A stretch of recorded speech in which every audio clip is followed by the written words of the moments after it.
ताला, नीमक चाहिए। पेड़ पौधों को इतना सब कुछ नहीं चाहिए। पेड़ पौधों को बस सूर्य का प्रकाश चाहिए, ठीक है ना। पेड़ पौधों को बस सूर्य का प्रकाश चाहिए और जल चाहिए और कार्बन डाइऑक्साइड चाहिए, और वो तीनों चीज उसको मुफ्त में मिल जाता है। जैसे हम लोगों को ऐसा, अगर ऐसा होता है कि खाने वाला चीज अगर मुफ्त में मिल जाए तो आधा से ज्यादा लोग कमाता ही नहीं। सोचो ना कि अगर आदमी को खाने वाला सब चीज फ्री में मिल जाए तो क्या वो कमाएगा? अच्छा, आप लोगों को अगर कोई ये बोल दे कि जीवन भर तुमको खिलाएंगे, तो फिर भी आप लोग कमाइएगा कि नहीं कमाइएगा? आदमी जितना भी काम कर रहा है ना, दो चीज के लिए काम कर रहा है। एक तो बढ़िया बढ़िया खाने के लिए और बढ़िया से जीवन बिताने के लिए, ठीक है ना। एकदम बढ़िया आलीशान घर हो, एक गाड़ी हो, खाने के लिए बढ़िया बढ़िया हो, शरीर पर बढ़िया कपड़ा हो, इसीलिए तो लोग मेहनत करता है।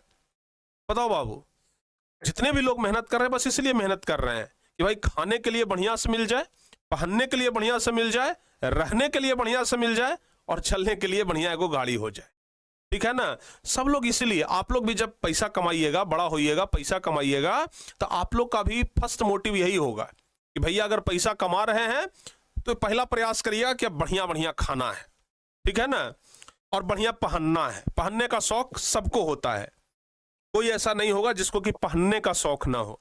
बढ़िया कपड़ा पहनने का शौक सब लोगों को होता है कि भाई बढ़िया हम पहने, बढ़िया हम खाएं।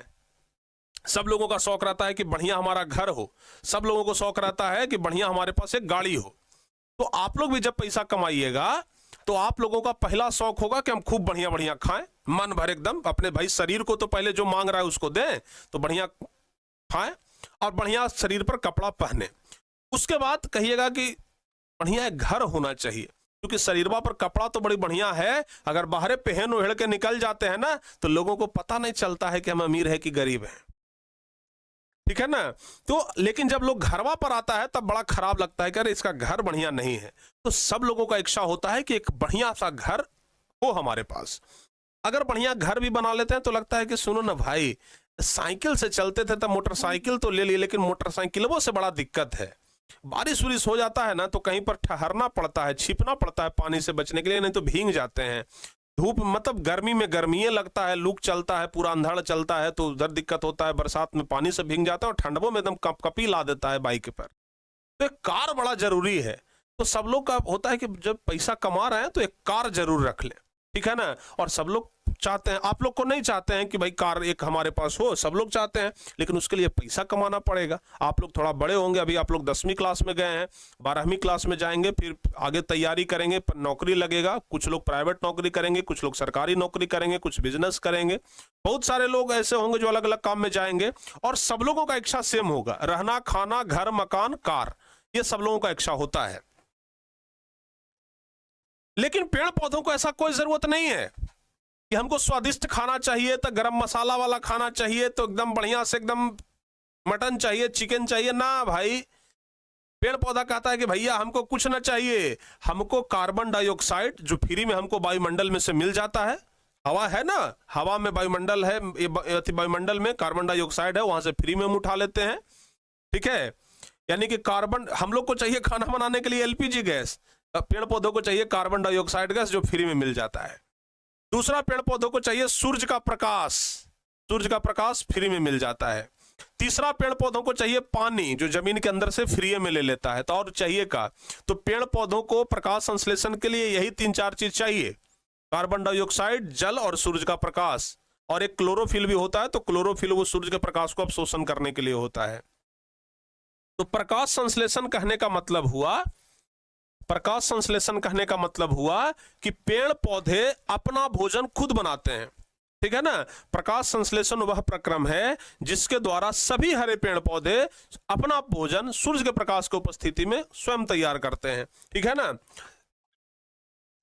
पेड़ पौधे शॉर्टकट में लिख देते हैं, पेड़ पौधे सूर्य के प्रकाश के उपस्थिति में, पेड़ पौधे सूर्य के प्रकाश के उपस्थिति में, सूर्य के प्रकाश के उपस्थिति में अपना भोजन खुद तैयार करते हैं, ठीक है बाबू।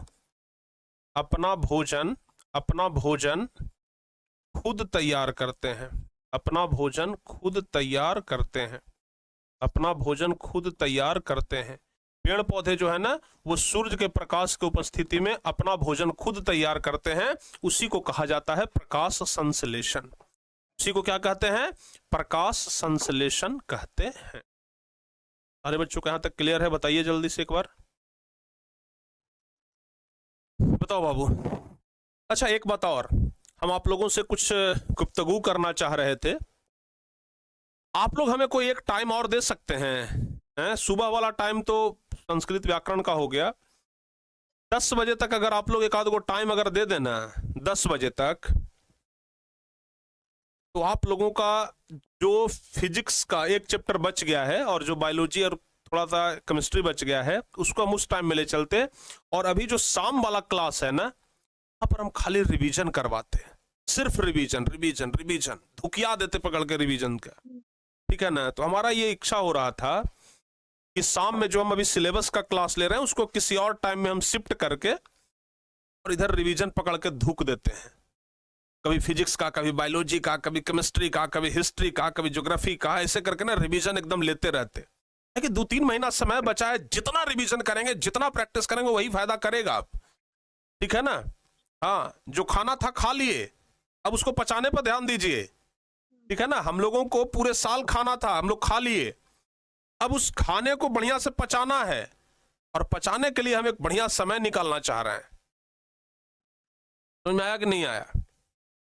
तो हम चाह रहे हैं कि जो फिजिक्स का पार्ट बच गया है अब उसको क्या करें, आराम से सुबह में 10 बजे से क्लास एक रखें और उसमें हम उसको पढ़ जाएं। एप्लीकेशन पर सब क्लास करा देंगे, कोई दिक्कत नहीं है, और शाम में खाली रिवीजन चलाते हैं।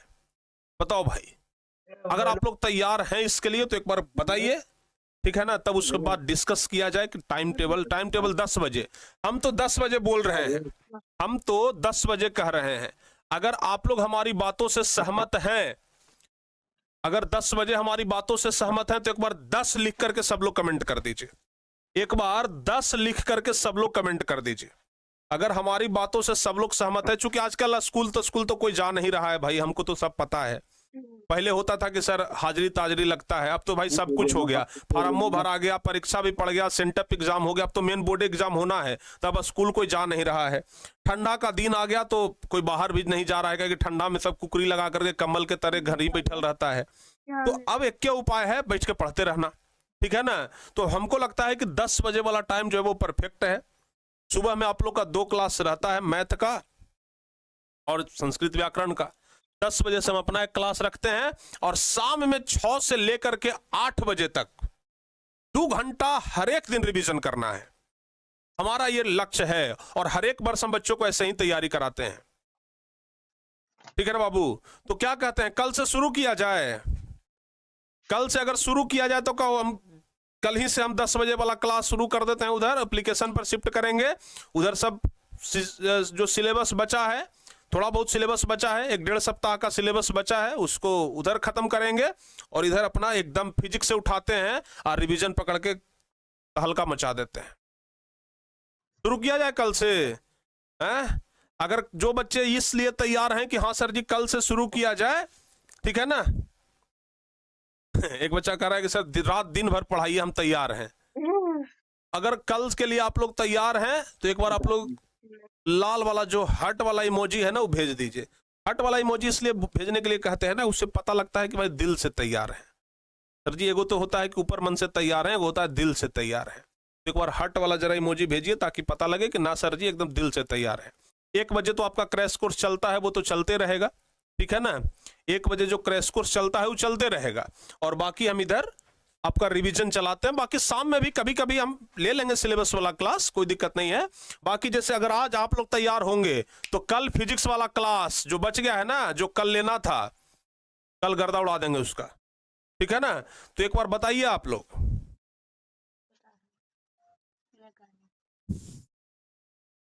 देखिए भाई, अब ये बात हुआ ना, कल से सब तैयार हैं, तो सब तैयार हैं तो कल 10 बजे तैयार रहिएगा। कल 10 बजे फिजिक्स का चुंबकीय प्रभाव वाला में 1 क्लास और होना है, उसको उधर ही ले लेंगे। और उसके बाद ऊर्जा के स्रोत एक बचा है, उसको भी पढ़ा देंगे, और इधर अपना दे दनादन रगड़ले रहते हैं, क्या कहते हैं, शाम में ना रिवीजन कराएंगे, कभी पूरा ऑब्जेक्टिव करवा देंगे, कभी सब्जेक्टिव करवा देंगे, कभी जो सबसे ज्यादा इंपॉर्टेंट चैप्टर है उसका मैराथन वन शॉट लेकर के आ गए, ठीक है ना, कभी जो इंपॉर्टेंट थ्योरम है उसके बारे में बता दिए, यही सब तो करते रहेंगे। अभी से लेकर के 3 महीना अगर रिवीजन करा दिए ना, 3 महीना के बाद तो छोड़ो, 2 महीना होते होते लगेगा कि सर एकदम ओवर कॉन्फिडेंस में आ गए हैं, परीक्षा में चाहे जैसे पूछे वैसे जवाब देंगे, जिस भाषा में पूछे उस भाषा में उसका उत्तर देंगे, इतना कॉन्फिडेंस लाएंगे आपके अंदर, ठीक है। तो कल 10 बजे आप लोग तैयार रहना, ठीक है ना बाबू, कल 10 बजे, सुबह का 10 बजे। दिन में जो आप लोग क्लास करते हैं वो कर लीजिएगा, बाकी 10 बजे आप लोग तैयार रहिएगा, ठीक है बाबू। चलिए, तो हम प्रकाश संश्लेषण के बारे में आप लोगों को बता रहे थे। आइए प्रकाश संश्लेषण के बारे में हम लोग बात कर लेते हैं कि प्रकाश संश्लेषण होता क्या है, प्रकाश संश्लेषण क्या होता है, जरा इसके बारे में बताइए, प्रकाश संश्लेषण के बारे में बताइए। और 8 बजे से आज हिंदी का भी क्लास चलना है ना आप लोगों का, आज 8 बजे से हिंदी का भी क्लास चलना है, तो आज 8 बजे से हिंदी के 7:30 तक भी पढ़ाते हैं, और 7:30 के बाद 8 बजे से आप लोगों का हिंदी का क्लास चलेगा। देखो बाबू, प्रकाश संश्लेषण क्या है, इसका महत्व और समीकरण लिखिए। क्वेश्चन कह रहा है कि प्रकाश संश्लेषण क्या है, इसका महत्व लिखिए और इसका समीकरण लिखिए। तो प्रकाश संश्लेषण अभी हम आपको बता दिए, प्रकाश संश्लेषण क्या होता है। प्रकाश संश्लेषण वह प्रक्रम है जिसके द्वारा सभी हरे पेड़ पौधे सूर्य के प्रकाश की उपस्थिति में अपना भोजन तैयार करते हैं, जिसे प्रकाश संश्लेषण कहा जाता है। सभी हरे पेड़ पौधे सूर्य के प्रकाश की उपस्थिति में जो अपना भोजन तैयार करते हैं उसे ही क्या कहते हैं, प्रकाश संश्लेषण कहते हैं। सभी हरे पेड़ पौधे सूर्य के प्रकाश की उपस्थिति में जो अपना भोजन तैयार करते हैं उसे ही क्या कहते हैं, प्रकाश संश्लेषण कहा जाता है।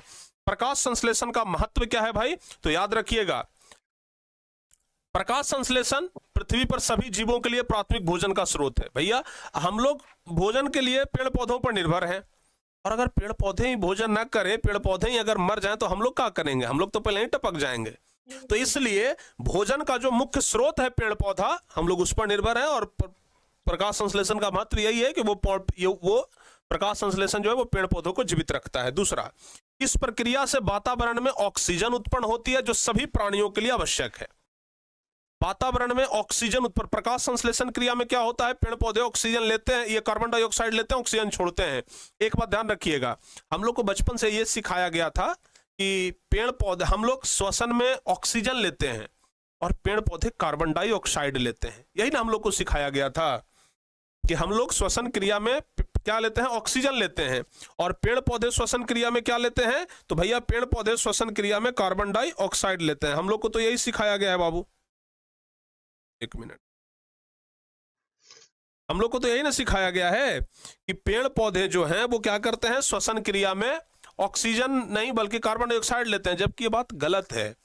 हम लोग श्वसन क्रिया में ऑक्सीजन लेते हैं, पेड़ पौधे भी श्वसन क्रिया में ऑक्सीजन लेते हैं, पेड़ पौधे भी ऑक्सीजन लेते हैं।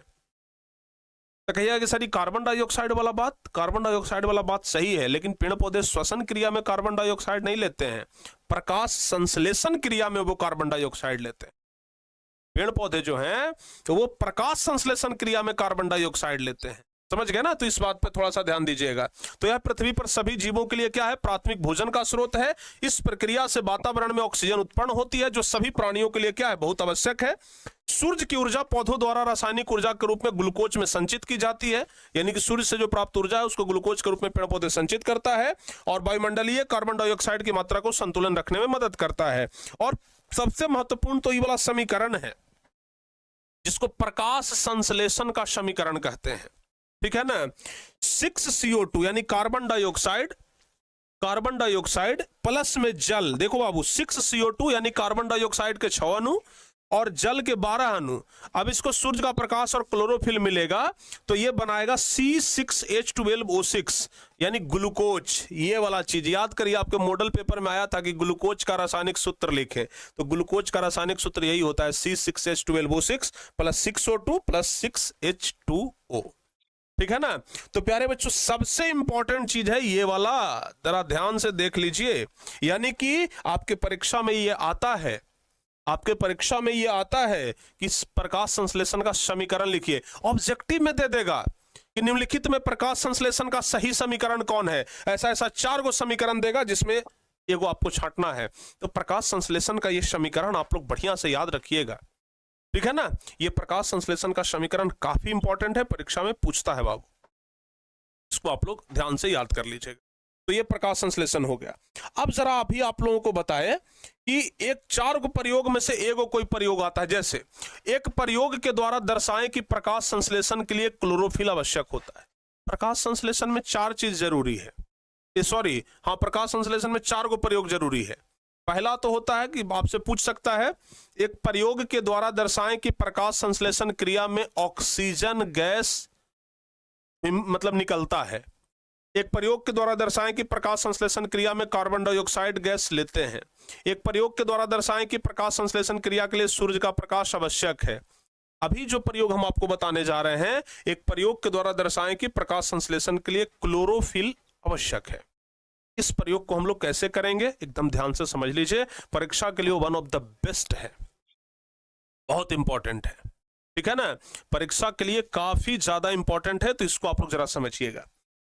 प्रकाश संश्लेषण की क्रिया के लिए सूर्य का प्रकाश अति आवश्यक है। इस बात को प्रमाणित करने के लिए हम लोगों को चाहिए, क्योंकि प्रकाश संश्लेषण वाला प्रयोग है तो एगो पौधा तो जरूर चाहिए, पौधे पर ना प्रयोग करेंगे। तो भाई गमला में लगा हुआ क्या लेंगे, एक क्रोटन का पौधा। अब क्रोटन का पौधा इसलिए लेंगे क्योंकि क्रोटन के पौधा का जो पत्ती होता है ना, थोड़ा चितकबरा होता है, एकदम स्पष्ट वहां से रिजल्ट मिलता है। तो इसलिए क्रोटन का पौधा लेंगे। एल्कोहल लेंगे, एल्कोहल जिसको बोलचाल की भाषा में दारू भी कह लेते हैं, तो एल्कोहल ले लेंगे। आयोडीन का घोल ले लेंगे और काला कागज और क्लिप ले लेंगे, ठीक है ना बाबू। ये 4 चीज लेंगे, गमला में लगा हुआ क्रोटन का पौधा, एल्कोहल, आयोडीन का घोल और काला कागज और क्लिप। ये 4 चीज हम लोग क्या करेंगे, ले लेंगे। और उसके बाद पहले क्या करेंगे, गमला में जो लगा हुआ ये क्रोटन का पौधा था, जिसकी पत्तियां चितकबरी होती है, मतलब कुछ हरा होता है और कुछ सफेद होता है, मतलब यहां पर लिख भी दिए हैं हम, आंशिक रूप से हरा और आंशिक रूप से सफेद होता है। तो सबसे पहले क्या करना है, क्रोटन का पौधा लेना है। और जब ये क्रोटन का पौधा आप लेंगे तो पौधा को 2 से 3 दिन के लिए अंधेरा कमरा में छोड़ देना है। पौधा को 2 से 3 दिन के लिए अंधेरा कमरा में छोड़ना है बाबू, समझिएगा जरा ध्यान से हम क्या बोल रहे हैं। पौधा को 2 से 3 दिन के लिए पहले अंधेरा कमरा में छोड़िए। अंधेरा कमरा में इसलिए छोड़ते हैं ताकि एकदम सूर्य का प्रकाश उस पर लगे ही ना, और सूर्य का प्रकाश जब नहीं लगेगा तो भाई पौधे में ना ग्लूकोज का निर्माण नहीं होगा, यानी कि स्टार्च रहित हो जाएगा। स्टार्च मतलब ग्लूकोज रहित हो जाएगा, ठीक है ना। तो अंधेरा कमरा में 2-3 दिन के लिए एगो पौधा लिए, क्रोटन का पौधा, उसको क्या करेंगे, अंधेरा कमरा में एकदम रूम में लगा करके ताला मार देंगे ताकि कोई ओकरा में गेट हो तक न खोले, ठीक है ना। और उसके बाद क्या करेंगे, जब 2-3 दिन हो जाएगा तो उस पौधा को निकालेंगे, ठीक है ना। और पौधा को रूम में से निकाल करके सीधे उसको छत पर लेकर के जाएंगे, 3-4 घंटा के लिए धूप में रखेंगे। एकदम सिंपल प्रोसेस है, समझिएगा। पहले क्रोटन का पौधा लिए, क्रोटन के पौधा को पहले अंधेरा कमरा में रखे, उसके बाद अंधेरा कमरा से निकाले, अंधेरा कमरा से निकाल करके उसको 3-4 घंटा के लिए छत पर ले जाएंगे।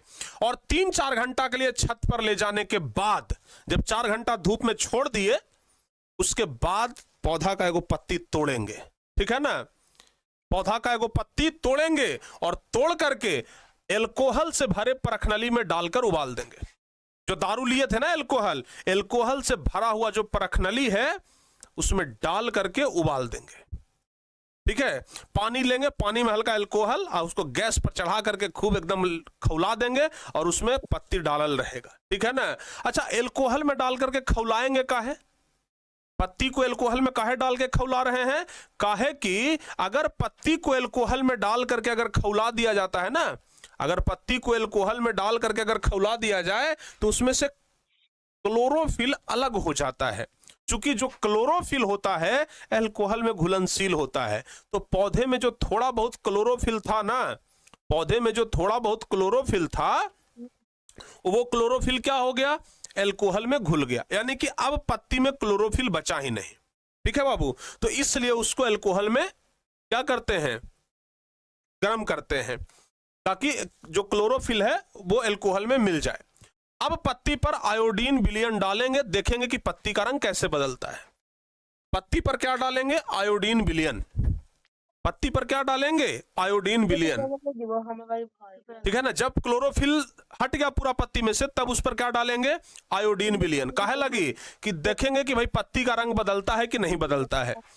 जैसे ही पत्ती पर आयोडीन डालेंगे, जो पत्ती को हम लोग दारू में खौला रहे थे अल्कोहल में, उसको निकाल करके जैसे ही उस पर आयोडीन का घोल डालेंगे तो क्या देखेंगे?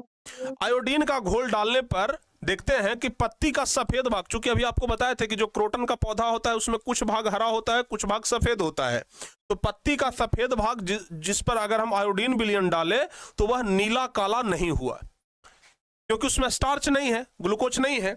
लेकिन पत्ती का हरा वाला भाग, उस पर अगर आयोडीन विलयन डालेंगे तो वो नीला काला हो जाएगा। वो कैसा हो जाएगा? नीला काला हो जाएगा, क्योंकि उसमें स्टार्च मौजूद है। ठीक है ना। यह प्रयोग यह दर्शाता है कि स्टार्च बनाने के लिए प्रकाश संश्लेषण की प्रक्रिया में क्लोरोफिल आवश्यक है। यानी कि यह दर्शाता है कि क्लोरोफिल बहुत जरूरी है। क्लोरोफिल जो है वो बहुत जरूरी है। अतः इस प्रकार से प्रमाणित होता है कि प्रकाश संश्लेषण क्रिया के लिए क्लोरोफिल क्या है?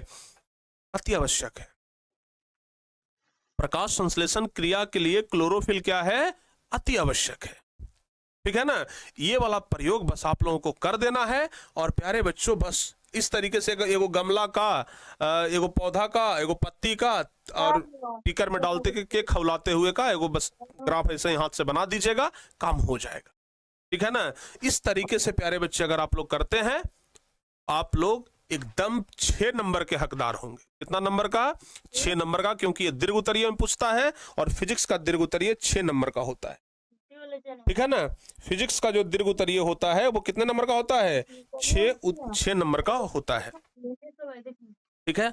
अब जैव प्रक्रम चैप्टर का एक सबसे लास्ट क्वेश्चन जो आपको भी हम बता देते हैं, वो है बाष्पोत्सर्जन और स्थानांतरण में अंतर। सबसे लास्ट क्वेश्चन जो इस चैप्टर का है, ठीक है ना, जैव प्रक्रम चैप्टर का सबसे लास्ट क्वेश्चन है कि बाष्पोत्सर्जन और स्थानांतरण में अंतर लिखिए। बाष्पोत्सर्जन और स्थानांतरण में क्या अंतर है? तो लिखेंगे बाष्पोत्सर्जन और एक तरफ लिखेंगे स्थानांतरण। वह प्रक्रिया जिसमें पत्तियों से जल बाष्प के रूप में बाहर निकलता है उसको बाष्पोत्सर्जन कहते हैं। बाष्पोत्सर्जन तो आप लोग जानते होंगे कि जब किसी भी चीज को हम बाहर में रख देते हैं तो उसमें जो उपस्थित जल है वो बाष्प बनकर के वायुमंडल में चला जाता है, उसी को बाष्पोत्सर्जन कहा जाता है। तो याद रखिएगा, बाष्पोत्सर्जन क्या है बाबू? तो वह प्रक्रिया जिसमें पत्तियों से जल बाष्प के रूप में बाहर निकलता है। पत्ती जो है वो जल बाष्प के रूप में क्या होता है? बाहर निकलता है, उसको बाष्पोत्सर्जन कहते हैं। यह वह प्रक्रिया है जिसमें पत्तियों में बने भोजन को पौधों के अन्य भागों तक पहुंचाया जाता है। पत्तियों में बना हुआ जो भोजन है उसको अन्य भागों तक पहुंचाएंगे, उसको स्थानांतरण कहते हैं। बाष्पोत्सर्जन जाइलम द्वारा होता है, क्योंकि जाइलम जो है वो जल का वहन करता है, पेड़ पौधे के नीचे से जल को उठा करके एकदम ऊपर तक ले जाता है, तो ये जाइलम के द्वारा होता है। और यह जो स्थानांतरण है ये फ्लोएम के द्वारा होता है, क्योंकि बाष्पोत्सर्जन, हालांकि ये परिवहन का क्वेश्चन बनेगा, ठीक है ना, लेकिन चूंकि बाष्पोत्सर्जन का चर्चा आ गया तो इसलिए हम थोड़ा सा बता दिए। तो चूंकि देखो बाबू, बाष्पोत्सर्जन में पानी बाष्प बन रहा है, लेकिन स्थानांतरण में क्या हो रहा है? स्थानांतरण में क्या हो रहा है? स्थानांतरण में पेड़ पौधों के हर एक भाग तक भोजन का स्थानांतरण हो रहा है, भोजन पहुंच रहा है। तो आपको बताए थे ना कि जाइलम जो है वो जल का वहन करता है और फ्लोएम जो है वो भोजन का वहन करता है। जाइलम जल का वहन करता है और फ्लोएम भोजन का वहन करता है, ये हम आपको पहले बता चुके हैं। अच्छा, चूंकि जाइलम जल का वहन करता है तो जल जमीन के अंदर से नीचे से ऊपर की ओर जाता है, यानी कि यह एक दिशीय होता है, यानी कि सिर्फ नीचे से ऊपर की ओर होता है। लेकिन स्थानांतरण जो है वो द्विदिशीय प्रक्रिया है, मतलब चारों तरफ होता है, सभी दिशा में भोजन का वहन होता है। यहाँ केवल जल और खनिज लवण का वहन होता है, इसमें केवल खनिज लवण और जल का वहन होता है। क्योंकि बाष्पोत्सर्जन में जाइलम के द्वारा होता है तो जाइलम जो है वो जल और खनिज लवण का वहन करता है, लेकिन ये भोजन का वहन कर रहा है ना, तो भोजन के रूप में ग्लूकोज होता है, तो ये ग्लूकोज यानी कि शर्करा का वहन करता है। तो भाई जाइलम और फ्लोएम में अंतर आता है, और ये भी क्वेश्चन जब आता है तो लगभग या तो 2 नंबर में भी पूछ सकता है या तो 6 नंबर में भी पूछ सकता है, दोनों चांस बनता है। इसको भी आप लोग याद कर लीजिएगा, ठीक है ना। हाँ, इसको भी आप लोग याद कर लीजिएगा। सर ये क्वेश्चन बुक में नहीं है, बुक में नहीं है, लेकिन बिहार बोर्ड ये क्वेश्चन एक बार पूछा है, ठीक है ना। बुक में भले ना रहे लेकिन बिहार, हालांकि बुक में है। जाइलम और फ्लोएम के बारे में बुक में नहीं पढ़ना है, जाइलम और फ्लोएम के बारे में तो बुक में पढ़ना है ना बाबू, फिर कैसे कहते हैं कि बुक में नहीं है? जाइलम और फ्लोएम के बारे में तो बुक में है, फिर कैसे कहते हैं कि बुक में नहीं है? बुक में है, पढ़ना भी है, ठीक है ना? तो इसको आप लोग अच्छे तरीके से याद कर लीजिएगा, बहुत अच्छे तरीके से याद रखिएगा। समझ में आया कि नहीं आया? हाँ, बहुत बढ़िया से इसको याद कर लीजिएगा।